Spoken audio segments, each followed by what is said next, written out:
चाहता हूं कि आप स्वस्थ होंगे।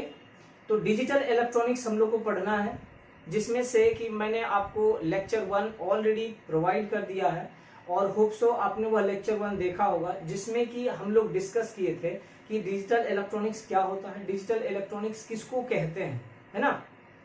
डिजिटल इलेक्ट्रॉनिक्स में हम लोग डिजिटल सिस्टम और डिजिटल सिग्नल के बारे में अध्ययन करते हैं। डिजिटल सिग्नल के बारे में भी मैंने आपको बताया, डिजिटल इलेक्ट्रॉनिक्स के बारे में भी मैंने आपको बताया। फिर थोड़ा थोड़ा आपको ब्रीफ लेके मैंने आपको सिग्नल के बारे में भी बताया कि डिजिटल सिग्नल होता है, एनालॉग सिग्नल होता है, उसमें एनालॉग सर्किट या एनालॉग सिस्टम के बारे में बताया था। मैंने आपको ये भी बताया था कि हम लोग डिजिटल सिग्नल को धीरे धीरे क्यों अडेप्ट कर रहे हैं, है ना। धीरे धीरे हम लोग डिजिटल सिग्नल को क्यों अडेप्ट करते जा रहे हैं, उसके एडवांटेज और डिसएडवांटेज मैंने ऑलरेडी आपको बता दिया है। होप सो आप उसको समझने का प्रयास किए होंगे। क्लियर ना। आज हम लोग मतलब जो सिलेबस है उसमें से जो टॉपिक है ना उसको स्टार्ट करेंगे, तो आप लोग ध्यानपूर्वक समझने का कोशिश कीजिएगा। देखिए, digital electronics number system, right. तो सबसे पहला आपका यूनिट 1 नहीं है आपका, ये शायद यूनिट 3 है ना। अब देख लीजिए, नहीं यूनिट 1 ही है, यूनिट 3 नहीं है, ये यूनिट 1 ही है आपका, ठीक है। यूनिट 1 है, राइट। तो यूनिट 1 है जिसमें से कि आप सिलेबस उठाइएगा और उससे आप मैच करते चलिएगा कि सिलेबस के अकॉर्डिंग आपका है या नहीं है, ठीक ना।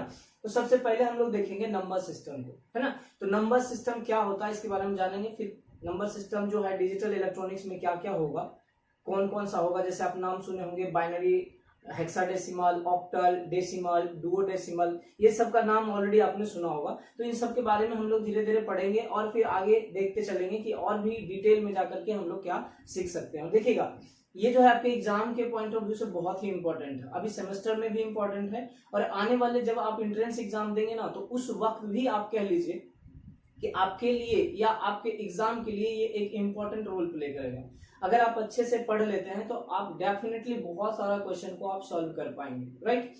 तो आते हैं हम लोग समझते हैं सबसे पहले नंबर सिस्टम, है ना। सबसे पहले क्या आपका number system, it is defined as a set of values use to represent the quantity. इसको इस प्रकार से आप परिभाषित कर सकते हैं कि यह एक सेट ऑफ वैल्यूज है ना, ग्रुप ऑफ वैल्यूज कह सकते हैं या सेट ऑफ वैल्यूज है जो कि किसी भी क्वांटिटी को रिप्रेजेंट करने के लिए यूज करते हैं। समझ में आई इतनी बात कि किसी भी क्वांटिटी को रिप्रेजेंट करने के लिए हम लोग कोई एक सेट लेते हैं, वैल्यू का कोई एक सेट लेते हैं या डिजिट का कोई एक सेट कह लीजिए लेते हैं जो कि हमें क्वांटिटी रिप्रेजेंट करता है। एग्जांपल के तौर पे अगर आप समझना चाहें तो ऐसे समझ सकते हैं, जैसे आप देखते होंगे 10, 5, 4, है ना, या आप कह लीजिए 20, कुछ ये है, ये कोई ना कोई एक आप कह सकते हैं कि क्वांटिटी हमको बताएगा। अब ये नहीं पता है कि किसका क्वांटिटी बताएगा, है ना। जैसे मान लीजिए आप मार्केट गए और कोई भी सामान खरीदे, ठीक ना, लूज मटेरियल कह लीजिए कि कुछ भी खरीदे, जैसे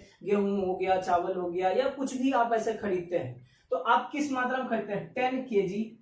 अब देखिए ये हमारा क्या आ गया, एक सेट ऑफ वैल्यूज है जिसमें कि 1 है और 0 है, right.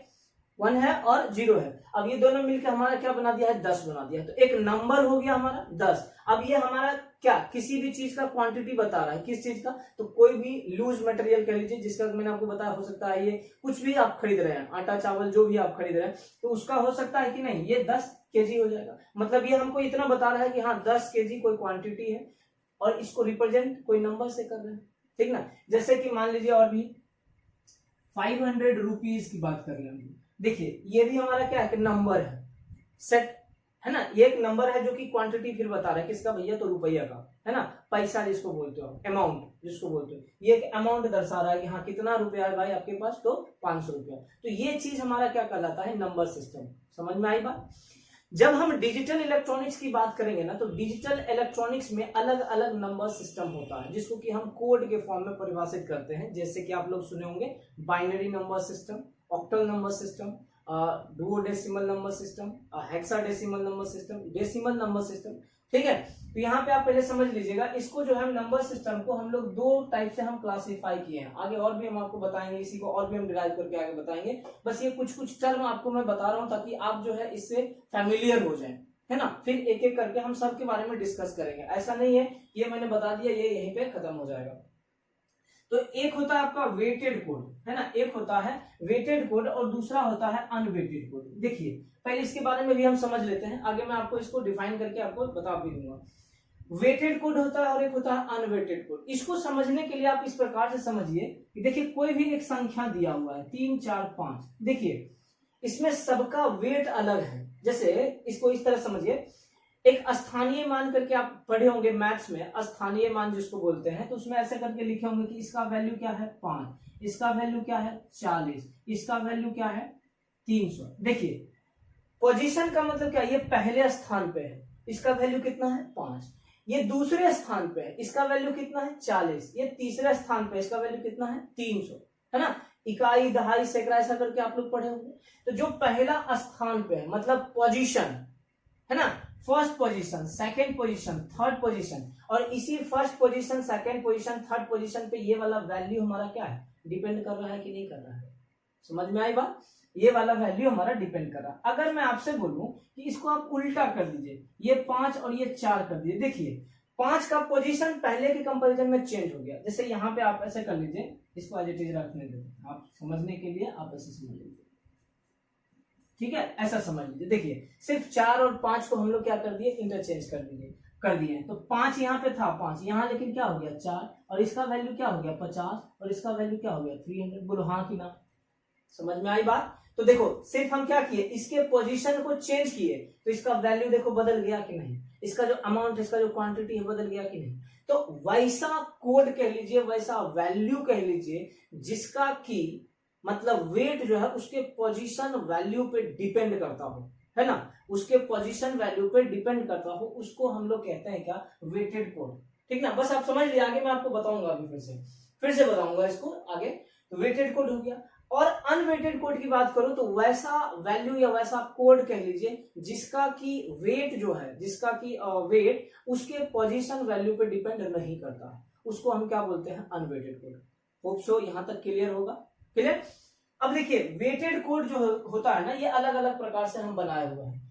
Binary number weighted code में आता है, डेसिमल नंबर वेटेड कोड में आता है, ऑक्टल नंबर वेटेड कोड में, डुओडेसिमल, हेक्साडेसिमल, बाइनरी कोडेड डेसिमल, ये सब हमारा क्या है, वेटेड कोड में है। ध्यान दीजिएगा, ऑब्जेक्टिव में आपसे पूछा जाएगा, ये कुछ आपको दे दिया जाएगा एग्जांपल में, बोलेगा इसमें से कौन सा अनवेटेड कोड है या कौन सा वेटेड कोड है, तो आपको उस टाइम में क्या करना पड़ेगा, बताना पड़ेगा। तो इसको आप ध्यान रखिएगा। अब जब हम बात करें अनवेटेड कोड का, तो इसमें देखिए एक्सेस 3 होता है और फिर क्या होता है, ग्रे कोड। समझना जरूरी नहीं है अभी, आपको बस ये टर्म याद रखिएगा, एक्सेस 3 होता है, एक्सेस 3 होता है, ग्रे कोड होता है। आगे मैं आपको बताऊंगा कि ये क्या होता है, ठीक ना। जैसे अभी मैं शुरुआत थी कि अभी सोचेगा कि मैं सब कुछ बता दूं तो एक क्लास में खत्म तो नहीं होगा, समझ रहे बात को। तो इसलिए मैं आपको बता रहा हूं कि आप ये सब टर्म जो है ना ध्यान रखिएगा। जैसे ये सब आपके सिलेबस में है भी नहीं, फिर भी मैं आपको बता दूंगा, आगे आपको काम देगा, ठीक है। तो यहां तक समझ में आया। अब देखिए यहाँ पे जब बाइनरी की बात करते हैं तो बाइनरी में हमारा 2 नंबर होता है। आगे हम बताएंगे आपको बेस क्या होता है, रेडिक्स क्या होता है, इन सब के बारे में बताएंगे, तो ये सब आप इजीली आइडेंटिफाई कर पाएंगे, राइट ना। तो देखिए बाइनरी नंबर में 2 होता है संख्या, एक होता है 0, एक होता है 2। इसमें एक बेस होता है, एक क्या होता है, बेस होता है। तो बाइनरी का बेस होता है 2। इसका मतलब होता है बाइनरी का, इसका मतलब बेस का मतलब है कि इसमें सिर्फ और सिर्फ 2 संख्या होगा। पढ़े भी होंगे आप फर्स्ट सेकंड सेमेस्टर में, कुछ ऐसा थोड़ा बहुत था उसमें पढ़ने के लिए, बेसिक इलेक्ट्रिकल इंजीनियरिंग जो था BEEE, उसमें आपको थोड़ा बहुत था। तो ये क्या है आपका, अगर कहीं पे आपको जैसे मान लीजिए ये इस प्रकार से संख्या मिला लिखा हुआ, इसमें बेस, इसका ये मतलब होता है, इस बेस का ये मतलब होता है कि इसके अंदर 2 डिजिट 2 वैल्यू हो सकता है, उससे ज्यादा नहीं होगा। समझ में आ रही बात, ठीक है। जैसे अब हम डेसिमल नंबर की बात करें, डेसिमल नंबर सिस्टम की बात करें, तो इसके अंदर जैसे यहाँ पे इसका बेस रहेगा 10। आगे हम बताएंगे कि ये होता क्या है, टेंशन नहीं लेना है, बस आपको मैं थोड़ा थोड़ा आपको करके बता रहा हूँ। यहाँ पे 10 रहा लिखा हुआ, इसका क्या मतलब होगा कि इसके अंदर 10 डिजिट्स हो सकता है, इसी को हम बेस बोल रहे हैं। कितना, 10 डिजिट्स हो सकता है। यहाँ जैसे देखिए डेसिमल नंबर में जोड़ लीजिए, 1 2 3 4 5 6 7 8 9 और 10 डिजिट्स हो गए। तो 10 डिजिट्स जो है इसके अंदर हो सकते हैं। इस 10 डिजिट्स से मिला करके कोई भी संख्या बना लीजिए, कोई भी नंबर बना लीजिए जो कि इसके अंतर्गत आएगा, डेसिमल के अंतर्गत आएगा। समझ में आ रहे हैं? अरे बात, और वह इसके बेस पे डिपेंड करेगा। बेस आपको लिखना बहुत जरूरी होगा जब भी आप किसी अदर नंबर सिस्टम की बात करेंगे। जैसे आप बाइनरी ही लिखिएगा तो उसमें तो आपको ये बता दिया मैंने कि 0 और 1 होता है, बाइनरी में 0 और 1 होता है।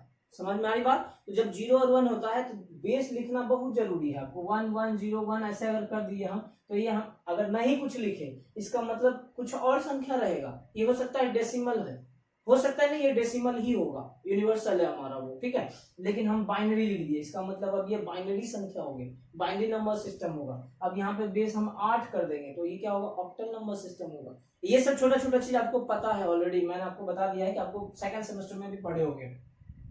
ऑक्टल नंबर सिस्टम 0 1 2 3 4 5 6 7 तक होगा। उसके बाद डुअल डेसिमल, डुअल डेसिमल का बेस जो होता है 12 होता है। कितना होता है? 12 होता है। तो 0 1 2 3 4 5 6 7 8 9 10 11 तक जाएगा। फिर हेक्साडेसिमल नंबर सिस्टम में 0 1 2 3 4 करके ध्यान देना यहाँ पे, यहाँ 10 11 12 13 और 14 संख्या तक होता है। मैक्सिमम नंबर कितना होता है? 14 होता है। बट हम लोग क्या करते हैं, इसको कोडिंग करते हैं। तो यहाँ पे मैं आपको बता दे रहा हूँ, या आगे और भी मैं बता दूंगा। ये 10 को जो है ना, आप यहाँ पे चाहो तो लिख लो, 10 को हम ए कहते हैं, 11 को बी कहते हैं, 12 को सी कहते हैं, 13 को डी कहते हैं, 14 को ई कहते हैं और 15 को एफ कहते हैं, 15। ठीक है ना? हेक्साडेसिमल है, 14 1 15 तक आएगा भैया यहाँ। 15 तक क्या होगा? 15 को एफ कहते हैं। इस तरह से आपको मिलेगा लिखा हुआ। यहाँ पे मैंने लिख तो दिया है 10 11 12 13 14 15, बट ये नंबर आपको 10 11 12 हेक्साडेसिमल में लिखा हुआ नहीं मिलेगा। आपको लिखा हुआ क्या मिलेगा? तो लिखा हुआ मिलेगा A B C D E और एफ, कुछ इस प्रकार से लिखा हुआ मिलेगा। लास्ट है एक बाइनरी कोडेड डेसिमल, बीसीडी बोलते हैं उसको, बाइनरी कोडेड डेसिमल। इसके बारे में भी हम लोग सीखेंगे क्या होता है, आगे बढ़ेंगे।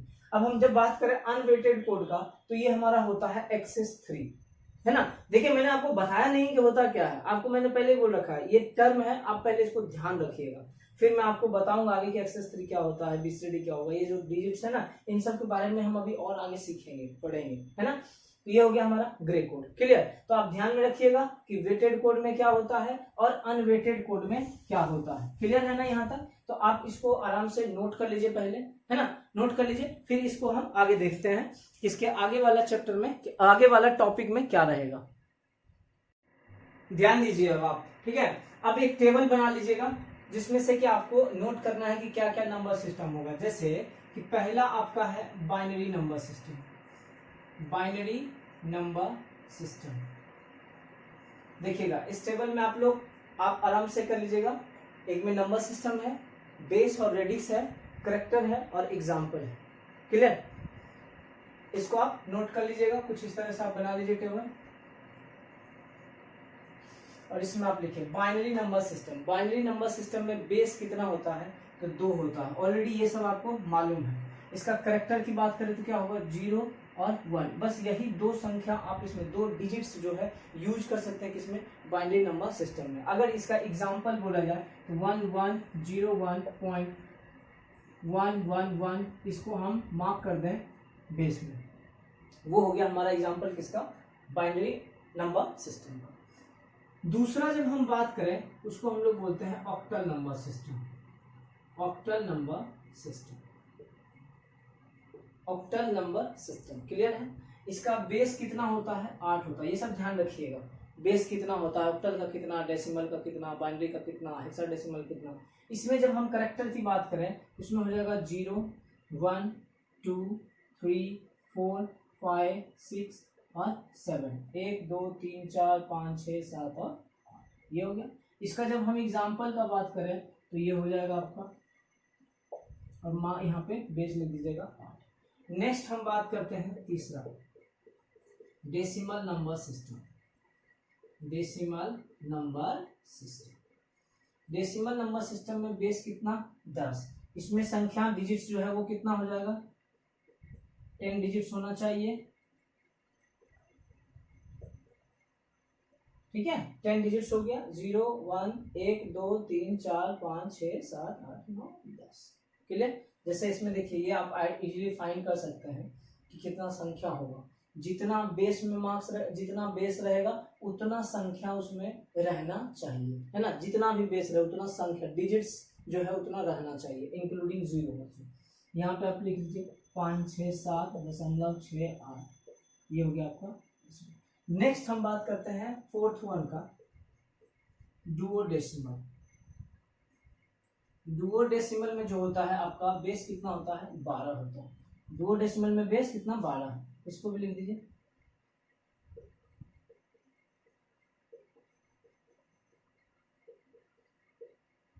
देखिए 12 लिखे हैं बेस, तो 12 संख्या होना चाहिए, 1 2 3 4 5 6 7 8 9 10 11 और 12, है ना। अब यहाँ पे आप ए बी लिख सकते हैं, ए और बी, कोई दिक्कत नहीं है।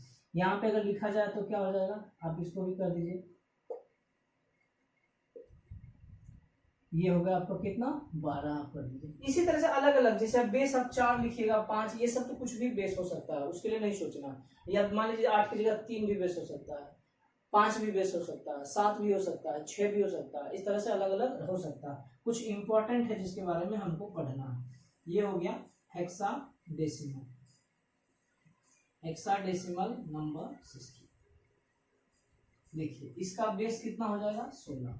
इसमें आप नंबर ऑफ डिजिट कितना लिख सकते हैं, 16, 3 4 5 6 7 8 9 A B C D E और एफ, राइट ना।